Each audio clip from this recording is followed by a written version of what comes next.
Okay, so you have 6 great, wonderful Otis elevators. You should be very happy with your purchase. These are traction units that are equivalent to what we install in like high-rise elevators downtown. So they are not hydraulic. So you should get the speed and the smooth ride that you get with traction units. The elevators are currently under what we call a new installation service period, which means that we are completely responsible for the elevators during the next 12 months. For these particular elevators, they all turned over at different times, so there will be different start dates for each one, and it's all noted in this book that I'll leave with you. But basically, we treat it like it's a full maintenance agreement, meaning that we're responsible for everything equipment related. The things that we wouldn't be responsible for are vandalism, misuse, those things that we can't control. And I'll kind of go into that in further detail, and I guess I'll go through this first. But basically here, this is the emergency contact list. I'm going to need this filled out and returned as quickly as possible, just in case there is an entrapment or something comes up. I'm going to leave this with you. And I should note that this is my card with all my contact information as well. For every building that we have on service, we assign a building ID. And in this case, it is building ID SA529239. So that'll be for all 6, and that is for your building only. When you're calling into Otis Line using our 800 number, which is what you should always do if you're placing a service call, you'll dial the 800 number, you're going to give them your building ID. It brings them directly to your building without having to give them an address or a city, that kind of thing. It's just easier. And then there's some information about that. This is everybody that will be associated with your account. So I'm Nicole, I'm the account manager. I handle the service accounts in this area. This is Chris Barabee, he's the maintenance supervisor, so he's in charge of the mechanic. And then this is Matt Angulo, who is our service manager and also my boss. So if you have any complaints, you know who to reach out to. But all of our contact information's here. Angel De La Cruz will be your maintenance mechanic, doing regular service as well as service calls during the day. And then Chris's phone number, Matt's phone number, and mine. Things to look out for before placing a service call. A lot of times the problems that we have with the elevator are related to the doors, because that's the one constant moving device that gets hung up, or people like to hold the door open, or there's some door obstruction that happens that doesn't allow that door to close. So there are some things that we want you to look for before you place a call for service, and this will just help you avoid paying for service calls or overtime for things that could have been handled if you come out here and take a look at it, basically. So that's what we ask. If someone tells you the elevator's not working, if you could just come take a look, make sure all your keys are in the right position, make sure there's nothing obstructing the door in the door track, make sure that this is what we call the, it's called an OptiGuard. It's the door detection device. It has 3D beams that when you walk through it, it reopens the door. Remember the old days where it had the old bumpers on it where it actually had to hit you to reopen? Well, that's been replaced with this device that reopens once the beams are broken. But anyway, it's plastic, so the dust likes to absorb to it, especially with all the construction that's going on, and especially with these outdoor parking elevators.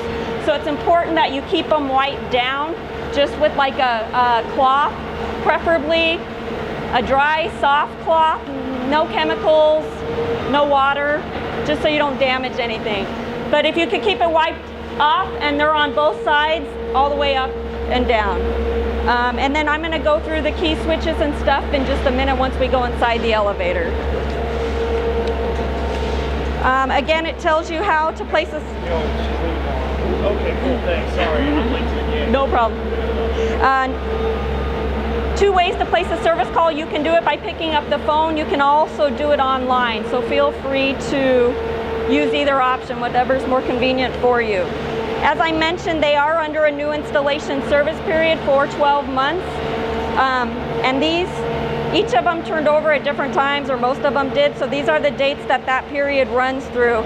But for the most part, we're responsible until August 10th on a couple units and July 18th on the rest until next year, so you're good to go. And then there's just some reading to go through, but. And then it talks about how to use an elevator, and I'm sure you've all been in one and know what to do, but in case you need a refresher, here you go. It talks about the key switches and which key you use for each key switch, which helps.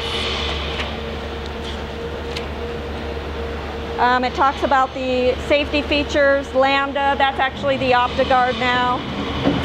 And then it talks about the elevator systems that you have here. Like I mentioned, these are unique elevators. So back in the old days were the big, huge machine rooms that were needed with the huge shiv and the ropes. Well, no longer. You now have belts that look like this, steel radial belts, which allows for the machine room to be much smaller, and the machine equipment's actually in the hoistway. So. And these belts are actually monitored at all times through a device that we call Pulse. And that talks about that here. And you also have a regenerative drive, which is nice. And then emergency procedures. It is never a good situation when you have someone trapped inside the elevator, as you know. It is an elevator company's something that we wish never happened, but of course it always does. Some things to be aware of. That's why I need the emergency contact information filled out, because that's who we're going to reach out to if we do get notification that there is a trapped passenger. There are phones inside the elevator. There's a phone button. Hopefully the person inside the elevator will hit that button. It is usually programmed to go directly to Otis Line, which is our 24-hour dispatching center. They are trained professionals. They know how to deal with entrapment situations and how to communicate with those people and try to keep them calm.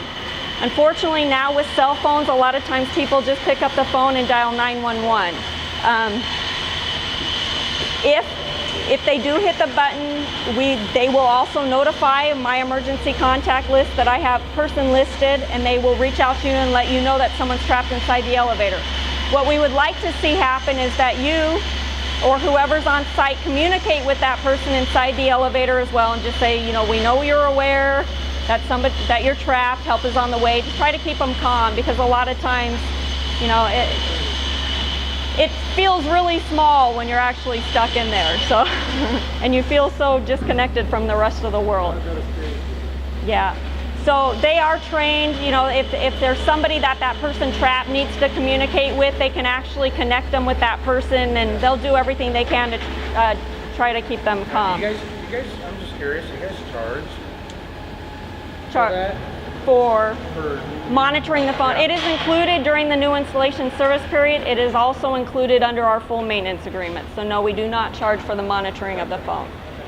And it does have to go to a 24-hour manned location. So usually they program them to Otis Line, our dispatching center, unless you particularly ask for it to go somewhere on site. Is there anything we can do here to get the person out? There really isn't, and we don't recommend it, just because it is, a moving piece of equipment. Okay. You don't know what caused the shutdown to begin with, and if you start messing with trying to open the doors and breaking any safety circuits, not sure what's going to happen. So no, you should leave it to the trained professionals.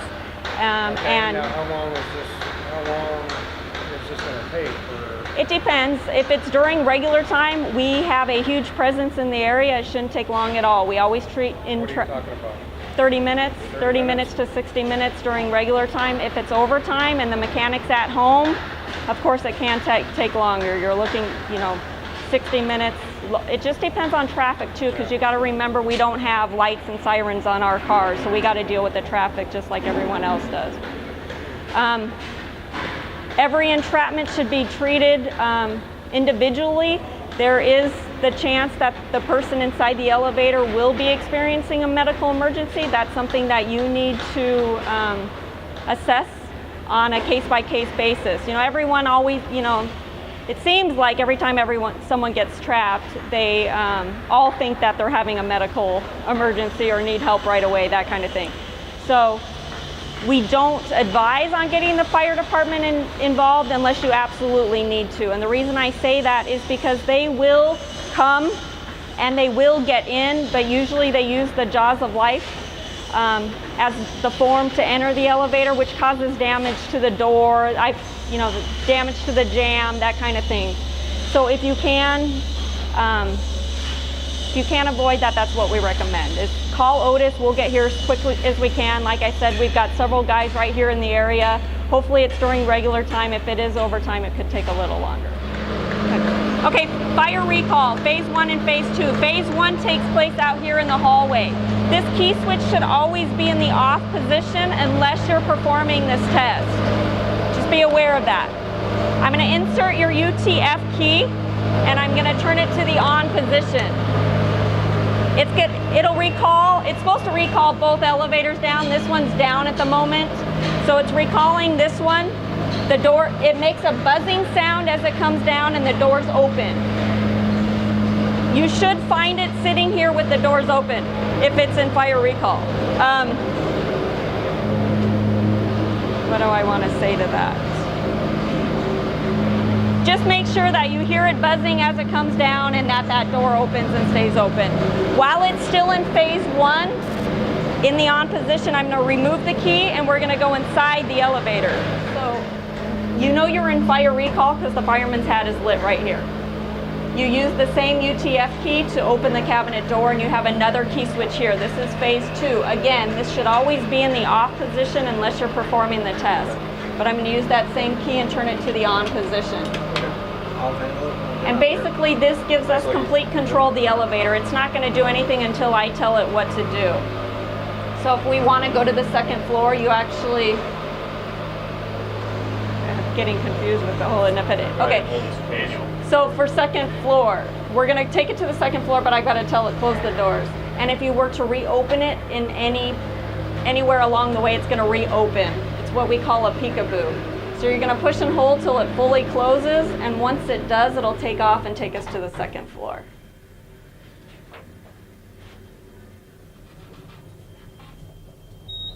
Now when we get to the second floor, you'll notice that the door doesn't automatically open, and that's just in case there is smoke or fire or an emergency event on the outside that you're safe inside the elevator. So we do want you to check that if you push door open and release it, that it will automatically close. That's what we call peekaboo. And then also if you push and hold it till it fully opens, that it'll remain open. Just like that. You should only use this if you're performing the test. The fire department usually requires that these keys be kept in your knock box somewhere on site, and they might use it for some emergency situation. Anyway, once you've tested that, you're going to push door close, let it fully close, and go back to the first floor.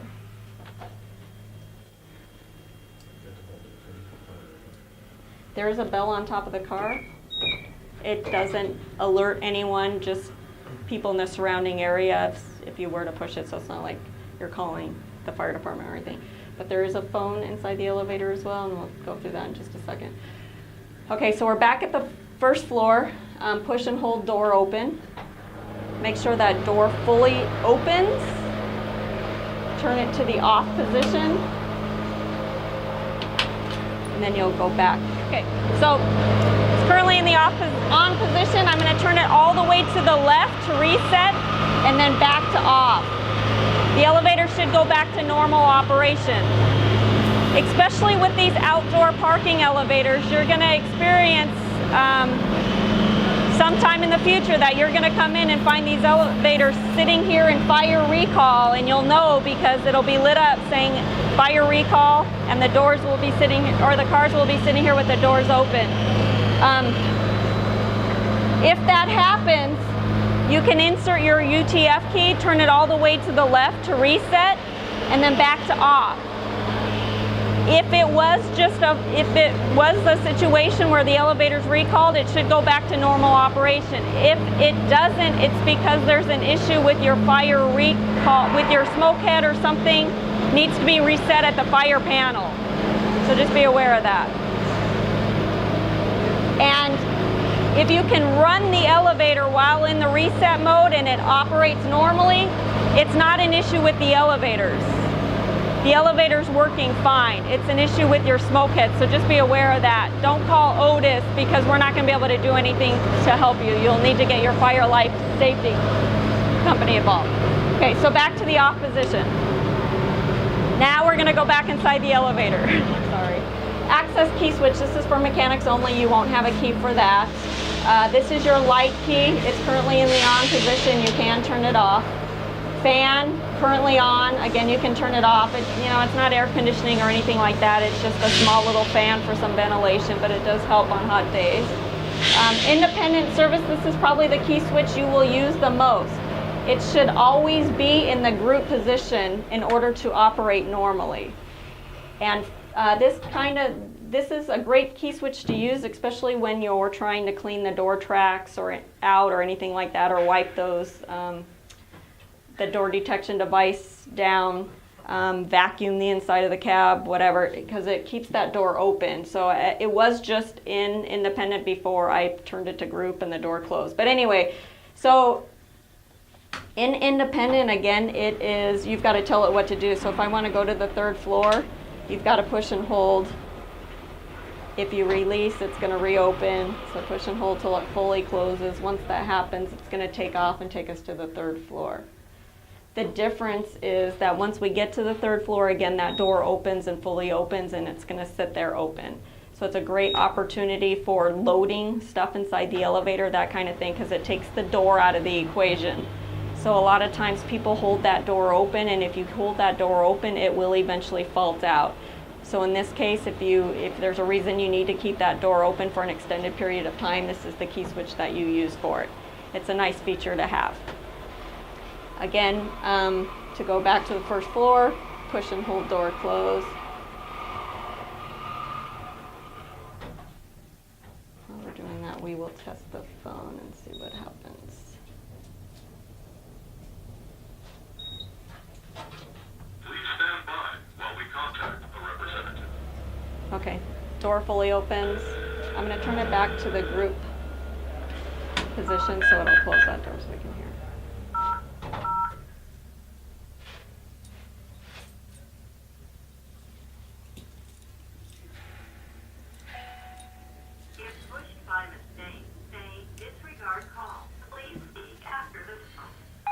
Testing. One moment, please, while we gather your information. This is the run stop key switch. It should always be in the run position unless for some reason you want to turn the elevator off. We don't recommend that you turn the elevator off by Your using. location is 606-0407 parking elevator 1 Nickelodeon Animation Studio 203 West Island Avenue, Burbank, Texas. Press 0 to start passenger rest. We don't recommend that you turn. If this location is correct. It recorded. say correct. If this is incorrect or not understood. Correct. Wrong location. To hear the location again, say repeat. Please speak after the tone. Correct. Location confirmed. Your test is complete. Thank you. Goodbye. All right. So if you want to turn the elevator off, let's say one day you come in and it's not leveling, it's a couple inches off the floor and you're afraid someone might get hurt or trip, you can turn the elevator to the stop position. You just need to make sure that the door's open and stays open when you do that. If it was to close behind you, you'll be locked out because basically the elevator's turned off from inside the cab. So just make sure the door stays open before you walk out. But again, perfect way to turn the elevator off if you notice something and you're placing a call for service. We just recommend that you turn it to the stop position, maybe stick a sign on it, elevator out of service, that kind of thing, so people know what's going on with it. We do not recommend that you turn it off at the mainline disconnect just because there's a chance that you'll erase any faults on the controller, which makes troubleshooting for the mechanic difficult. So, anything else in here that I missed? Seismic. Okay, you can go through that. All right, in the machine room, there's a box, and what it does is it records any seismic activity. If there's an earthquake, or maybe there's a truck goes by that like they're doing jackhammering over here, it's going to set the seismic, and that's the way that we found the cars today. So that needs to be reset by a mechanic in the machine room. If you come to the car and you find that it's at the floor and the doors are full open and it won't move, you're going to see this light right here will be lit. Just like how the fire service one is, the seismic will be lit, and that means that there's been some activity. What that does is it protects you so that if something happens in the hoistway or to the building where maybe there's structural steel sticking into the hoistway, you're not going to come up and hit that. So most times, if there's not an earthquake, a mechanic can come out, do a quick inspection, and reset it. Now, if there is an earthquake, you have to get on the car top and inspect it before we can put it back in service. But if that's what you find, then you would tell Otis Line, hey, it's on earthquake, and the guy can come out and turn it back on. I just noticed, so usually the first permits we get to our office. Once I get them, I'll make sure to deliver them out here. But here is the little Allen wrench that you use to take the screws off. So you might want to take that and put it in a safe spot. And then right now I'm going to turn it back to the run position and just keep it in independent. It's a safer way to keep that door open and sitting here for us. Are all these keys the same in each elevator? They are all the same in Okay. each elevator. Yeah. And the keys should have been left with the contractor. They'll turn them over once they're ready. That's all I have for you in here unless there's any questions.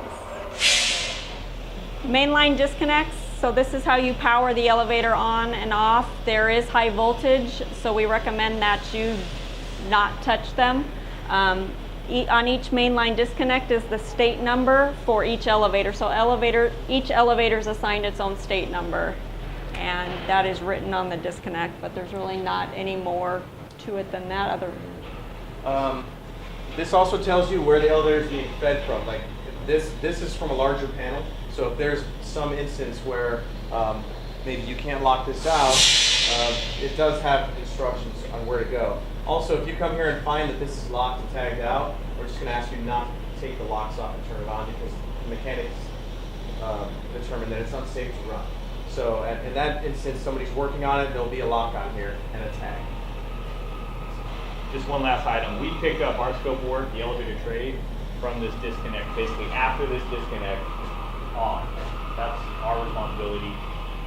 In addition, we recommend, and it's also part of our maintenance plan, that you have some sort of annual inspection with an electrician set up for your disconnect for maintenance. We do not do maintenance. We do not perform maintenance on your disconnect. These two disconnects are for the 110 circuit. If you're going to be working on the lights inside the cab, this is what you're going to be turning off. Otherwise, there's really not much to say about this. It just says which elevator it is. All right. This is the controller for the elevator. There's really not a lot that the user can maintain on here, but one good thing to know is that right here, this shows what floor the elevator's on. If there's somebody stuck and they don't know what floor they're on, you can open this up and take a peek in here and see exactly where it is. You'll see on both of them they have that. They have them both at 5 right now. Also, if there's something going on and you can't get in the car, there's an emergency stop switch here. You can hit that and it'll stop the car. Other than that, there's really not a lot that the user is going to maintain on this. It's mechanics only. So elevator equipment room, nothing can be stored in here other than elevator equipment related materials. So even though it's a nice room, empty space, the inspectors ask that nothing be stored in here. So just be aware of that. Okay, if you find the car's an earthquake, you can double check that. This box right here is the earthquake box. You don't want anybody to lean anything against this. You don't want to hit this or create any vibration because it will set the cars on earthquake.